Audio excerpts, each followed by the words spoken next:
Welcome back to the Deep Dive. Today, we're getting into something really compelling. It's where cutting-edge tech meets, well, critical real-world needs. We've got just one main source today, but it's a rich one, an announcement about a strategic partnership, one that looks set to really change things for emergency services. Yeah, and whole country, actually. Exactly. So our mission really is to unpack how AI, specifically this thing called spatial AI and immersive reality, are shaking up safety and firefighting training. We're zooming in on Mozambique because this isn't just theory there, it's actually happening now, helping save lives and property. And what's really interesting, I think, is how it hits this core need, the need for better, more accessible training where every second counts. Immensely. It's about making crucial knowledge truly actionable. Okay, good way to put it. So let's unpack this. The source highlights this partnership between EON Reality and T4S Mozambique. Who are they exactly? Right. And what makes this team up so significant? Right, let's break it down. Because their strengths together, that's the key. First, you've got EON Reality. They're known globally, real leaders in AI-assisted VR and AR for knowledge transfer. Have been doing this for over 25 years.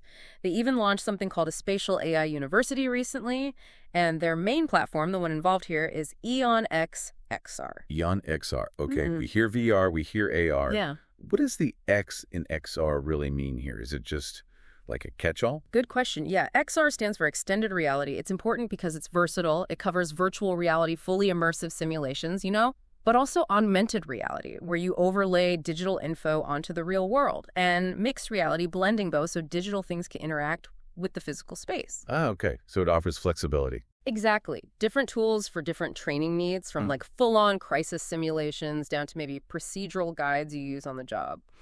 Then the other partner is T4S Mozambique. They're not new. Founded back in 2015, a well-established Mozambican leader in emergency services. They do safety, consulting, emergency training, really respected for it, and they operate across the whole country, literally Rovuma to Maputo. Plus, they have certified training partnerships, even with the National Firefighter School in Portugal. That says something about their standards. So T4S, already a leader, decides to invest in this pretty advanced tech from EON Reality. What's the impact for Mozambique? How does this actually change safety and firefighting training there? Well, it's a major step, a leap, really, in digital transformation for this sector in Mozambique. Think about it. Mozambique's huge, diverse geography, different hazards, traditional training, physical training. It's expensive. It's hard to scale that effectively across the whole country. Logistically challenging, yeah. Very. So this partnership isn't just about getting new gadgets. It's about fundamentally changing how and where that crucial training happens, making it accessible, effective, nationwide. It's bringing top-tier capabilities everywhere, not just in one central place. That connects directly to what the source calls next-level experiential learning. I'm trying to picture this. Can you give us a concrete example?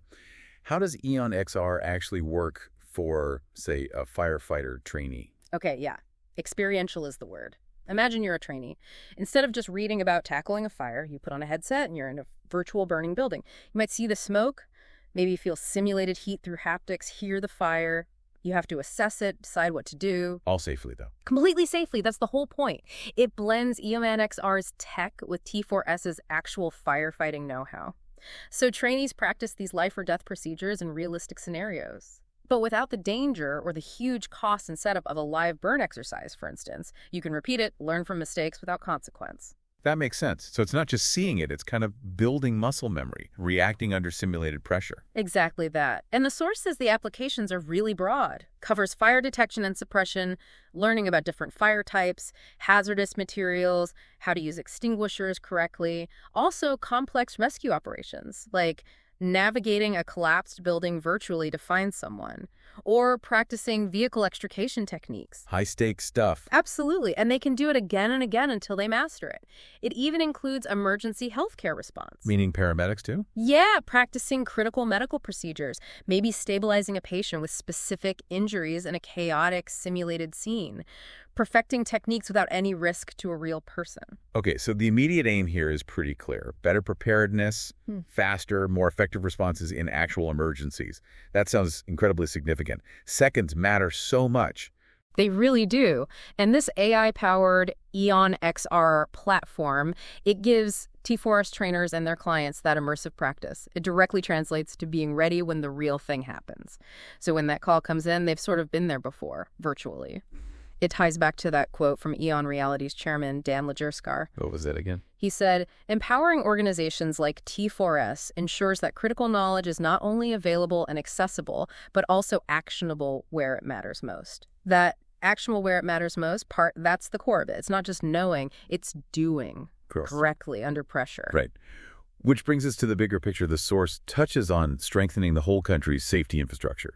It mentions this supports T4S's goal of delivering high-quality training, but also expanding accessibility.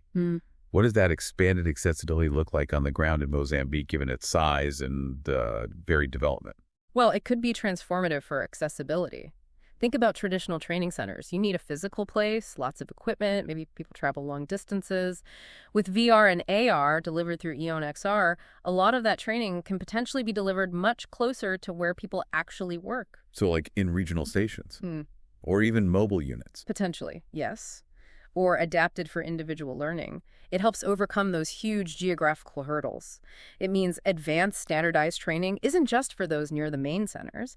It can reach more professionals across the whole country, potentially creating a more uniformly skilled response force, even out in more remote areas. That's a huge advantage. But, implementing cutting-edge tech like spatial AI, there's got to be challenges, right? Beyond just buying the headsets, like ensuring everyone's comfortable using the tech. Digital literacy, and what about creating all the specific training scenarios relevant to Mozambique's unique risks? That's a really practical point. And yeah, the source doesn't detail every single implementation hurdle, but the nature of the partnership suggests they tackle this together. For digital literacy, EON's platform is apparently designed to be pretty intuitive.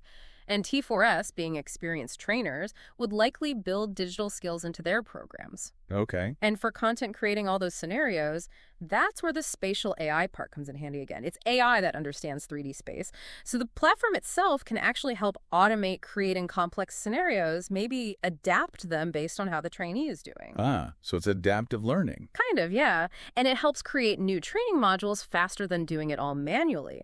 That's key for covering the diverse situations Mozambique faces, from city fires to maybe rural floods or industrial accidents. It helps move from just static pre-made lessons to more dynamic, evolving training. It really is fascinating seeing this tech, spatial AI, which can sound quite abstract, having such a direct, tangible effect on something as vital as emergency response. It really is. And this shift, it's not just about being more efficient.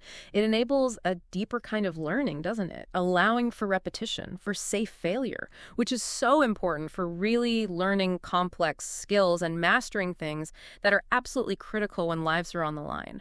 Which does make you think, and maybe this is a question for you listening, how else could this kind of experiential learning change things? Not just emergency services, but other high-stakes fields, like surgery or operating complex machinery, or even things like construction safety. Yeah, the potential seems huge. It really does. The implications are just starting to unfold. So wrapping this up, what have we seen today? We've looked at how EON Reality's spatial AI and their EON-XR platform are being used by T4S Mozambique. They're creating this, quite transformative way to train for safety and firefighting.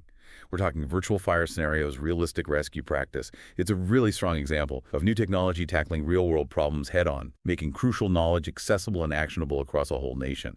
Digital transformation with very real stakes. And this move in critical areas like emergency services, it's about more than just efficiency. It's about building real competence, real preparedness, ultimately a more resilient nation.